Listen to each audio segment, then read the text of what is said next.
আমাদের রিজিকে বারাকা আসবে, সমৃদ্ধি আসবে, রহমত আসবে, বেশি হবে। যে কাজগুলি করলে আমাদেরকে টেন্ডারবাজি করা লাগবে না, কম চুরি করা লাগবে না, ইয়াবার ব্যবসা করা লাগবে না, গাঁজা বিক্রি করা লাগবে না, বউকে দিয়ে ব্যবসা করানো লাগবে না।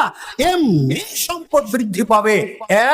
একমাত্র আল্লাহর ইবাদত করা, 2 আল্লাহর উপরে ভরসা করা, 3 আল্লাহকে ভয় করা, 4 বৈধ খাবারের জন্য আল্লাহর কাছে দোয়া করা, 5 সকাল সকাল ঘুম থেকে ওঠা, 6 ফজরের সালাত আদায় করা, 7 হজ এবং উমরা পালন করা, 8 দুর্বলদের অধীনস্থদের সহযোগিতা করা, 9 আত্মীয়তার সম্পর্ক রক্ষা করা, 10 যাবতীয় পাপের কাজ পরিহার করা।